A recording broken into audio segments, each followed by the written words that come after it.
I'm Abby Johnson, president of the Virginia PACE Authority, the leading CPACE program administrator in Virginia. We have commissioned a series of interviews with our registered CPACE capital providers that we'd like to share with you today. These short interviews highlight the programs that they are offering, as well as their interest in the state of Virginia's program and some fun facts about themselves. Enjoy! I have here Paul Hoffman, who is the president of CCG PACE Funding. Welcome, Paul. Thank you very much. Glad to be here, Abby. Yes. How is the weather in Manhattan Beach, California? It's always sunny in Southern California. This time of year, it's wonderful. I am jealous as always of my former years in Southern California. But anyway, we're here to just talk to you a little bit about PACE, and I wanted to first give a quick overview of your company. CCG PACE Funding provides long-term flexible financing to owners of large-scale commercial properties located throughout the United States that intend to utilize CPACE financing for energy efficiency, water conservation, renewable energy, seismic, and wind improvement as part of their capital stack. The firm's CPACE financings are individually customized to meet the needs of each stakeholder. Since each financing is a unique investment without the overhang of a conduit pool takeout, CCG has the ability and track record to invest in deals with no upper limit on facility size. CCG excels at single asset transactions requiring more than $3 million of PACE financing. So Paul, I wanted to ask you a few questions. Given what's going on in the world, I wanted to ask if there, what kind of projects you're working on now, and if you've seen any changes from the impacts of the pandemic. Sure. Well, first, thank you for inviting me, and what a great introduction. By way of background with CCG, we've been doing large-scale and small-scale finance for 25 years. Our wheelhouse was always historic tax credit, affordable housing deals, energy credit deals, new market tax credit deals.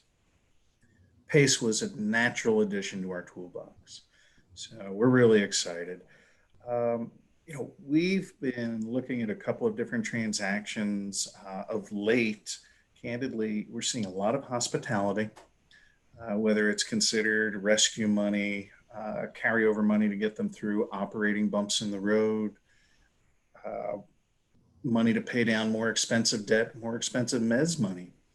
In an interesting way, for the first time since we've been involved with PACE, we're actually seeing more hotel lenders that are at least willing to consider PACE, where before they didn't want to have a PACE strip ahead of them in the transaction. They're really looking at us now as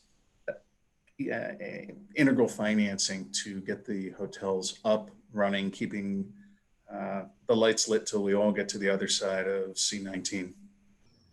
Absolutely. And it's interesting to hear that, and I'm glad to hear that hotels can utilize PACE in a little more creative, not creative way, but more flexible. It's very flexible PACE. You can use it for things that you wouldn't normally have used it for, maybe pre-pandemic. So that's Oh, absolutely. We've been requested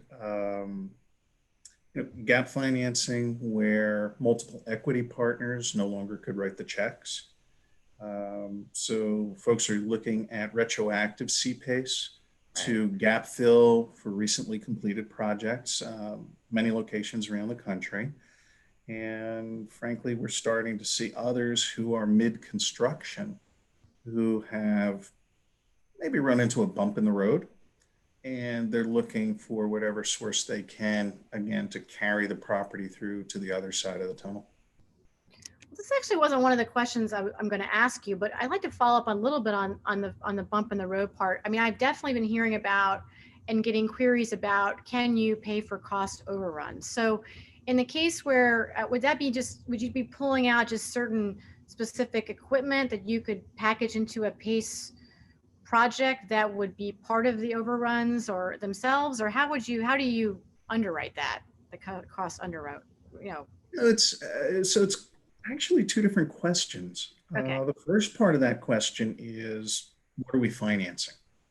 And we're really going into the project holistically, looking at all the pace improvements that are planned, either completed or to be completed through construction, seeing what that whole package will provide us and what we can do for the sponsor based on the holistic approach to the whole deal. So that's the first part of that question. The second part is the underwriting question, which that's all over the board right now, where we're actually going back to our data, long time in the industry, seeing where those markets are. If you're in a primary market, a secondary market, fairly easy to get a handle on where history has been, where we go 18, 24, 36 months from now, it's an educated guess.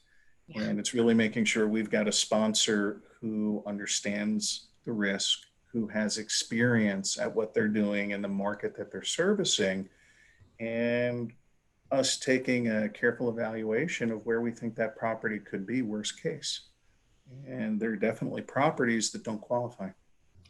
Absolutely. Yeah. I mean, there's definitely a surge of hotel properties in the market. I think the good thing is people will eventually travel. I mean, I don't think as a product it's going to be obsolete. I will say that we have seen some deals in our pipeline that have now they're just not there, but it's primarily because the first lender, the construction lender has pulled back. So Right. we're hopeful that that'll not be the issue. But these are often new construction projects, which I think are a little different than if you've got something already kind of going forward, already underwritten, et cetera. Yeah, if you have 2, 3, 4 years of track record, Yeah. and suddenly the building went dark or relatively dark, you can rely going back on the last year or two of actual operations to get a feel for what it's going to look like and how the sponsors approached their responsibilities on the transaction. But it's not just hospitality projects. We're looking at some industrial projects right now that, depending on the type of industrial, some are working better than others. If it's last mile industrial facilities for distribution, 2 thumbs up. Yeah. If it's new industrial, direct example, a little bit north of you in Philadelphia, we're looking at something right now that's pure industrial, traditional manufacturing that is on pause, where everyone has taken a breath and said, okay, let's sit back, stay out of the C-19 fray, see what comes of that. Let's revisit this in June. Yeah. And it's a very common refrain. We're getting requests for multifamily as well right now, but we're not as efficient on multifamily. Money is very inexpensive, and with very high loan to values. The only play we really see in multifamily for us is if somebody is looking for interim financing through construction to get to stabilization. Right. Then they'll use typically agency money to take us out. Right. And that's the thing about the agency money. They're not going to consent long term to having pace on their, ahead of them. So it has to be a takeout play. Yeah, I've been hearing that as well. Well, let's kind of hone in. I know you do country, projects around the country, but let's hone in a little bit on our state. Is there, we have, I think, unique to maybe 3 or 4 other states in the country, the ability to finance resiliency and stormwater management measures. And part of the reason why we and some others really pushed to have this included in our PACE measures was that we think that, one, we really need it, particularly Hampton Roads area. There's just severe flooding, right? But also the fact that it helps broaden the eligible property owners, interested property owners. What is there something you would kind of do differently, or how would you approach Virginia, I guess is what I'm asking in terms of marketing? Sure, absolutely fair question. So, we're taking a look at Virginia. We like Virginia. Past history, not in PACE, but with other products we offer, we've been involved in Virginia for almost 25 years. Hampton Roads is unique. I mean, if you look at the overall area of Hampton Roads, you probably have about 1.8 million people in the area, right? A massive amount of defense and defense-related spending. If I remember, I didn't even hit the statistics, but I know it was probably good for about 250,000 of the 1.8 million people. And of that, I think was, you're probably spending between 40 and 45 billion a year on defense industry, all in and around Hampton Roads. So it's key. And from that perspective, we're happy to participate, whether it's resiliency, any other water treatment. We're completely open to creative ideas that are going to address the key issues. And from our perspective, if we can help out a property owner and help fill their gap, we're happy to. That's great to know. And, it's something that we have won a grant to help really drive resiliency and CPACE in the area. And what we're looking at is trying to be creative about what kind of measures, what does resiliency mean? What can that really include? So I maybe, now that you've offered that up, I might be asking you some of your opinions about, would you look at this? How would you underwrite this? Would you finance this if this is really not just, hurricane shutters or, flood proofing? Say we're looking at cybersecurity. Is that something you might consider? Things like that. We're really trying to be creative on the fact that, as you mentioned, we have a huge, defense component to our market.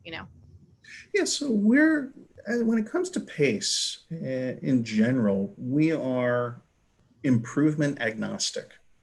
So if it makes sense, if the local program administrator gives us a green light and says, yeah, that's absolutely in our wheelhouse from a program standpoint, we'll tear it apart and take a look at it from an underwriting perspective, whether it's cybersecurity, if it's HVAC improvements, if it's straight water resiliency due to just rising tides, or if it's something waste treatment related to make it more efficient.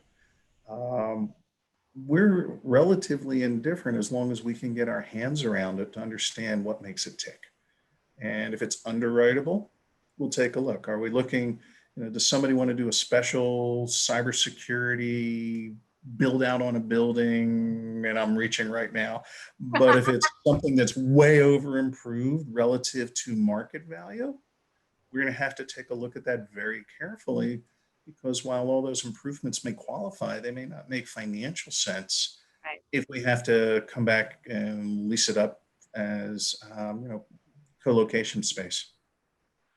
Absolutely. And you're kind of leading to the third question about, I just think about some of the measures that maybe people push the envelope a little bit to try to get included that seem a little out there. So I would like to ask you, I'm asking about PACE, but certainly feel free to talk about other types of transactions as well. But just are some of the funniest things that you ever seen, while underwriting or originating a PACE deal or in general. I just think it's always good to hear that perspective. Oh, we have a couple of crack ups in our history. You can go through it, and for PACE, we've seen the regular stuff, the run of the mill. We've looked at some water parks in the Ozarks, and those have been fun. If you look at the 25-year career for our company, we've had all kinds of product, from financing a historic and legal brothel in the state of Nevada.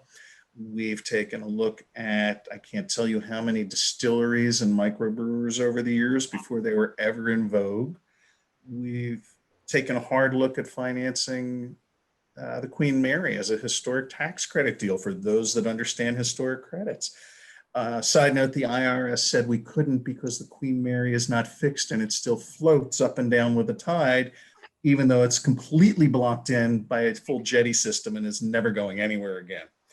So we've had a pretty varied career of and body of projects that we've been asked to think about over the years. So that's one of the reasons why we're in real estate. Everything's different. That's right. You never get the same deal. And I think I'm taking away, the ability to be creative and look at a wide variety of projects. Doesn't mean you're going to do all of them. Doesn't mean you're going to finance them all. You're going to obviously have to do the financial due diligence, but it is interesting what you can see. And I think we discussed before, the interview, that we both actually slept on the Queen Mary. We've actually spent the night there. So we have not together, but but it's interesting. And it's like, it is definitely not going anywhere. At the same time, it certainly is floating. I remember that. Absolutely. I can tell it's the end of the day. So I have one last question for you, and that is if you have any questions for us in Virginia, anything that come to mind, about what we're doing or what's going to happen? Anything that just. Our perspective, we're always interested in pockets that are growing and how we can better serve those pockets. And if somebody were to say, hey, here's a particular type of pace transaction, and if it is resiliency, we haven't looked at it in a while internally. How would you approach this? It's the best question you can ask us because it's really for us, we excel at the unique stuff. Honestly, we're not great at $500,000 or $600,000 transactions unless they're a series of 20 of them. Right. But if you have a large scale transaction that's a little bit hairy, a little bit unique, needs a special touch, that's where we really provide a value difference for our property owners. And anything that makes us think a little bit harder, those are the fun ones. Well, I really appreciate your time today, Paul. It's really great to catch up. And I'm looking forward to seeing you in our market very soon. You too, Abby. We really appreciate the opportunity. Thank you. Thanks a lot. Take care.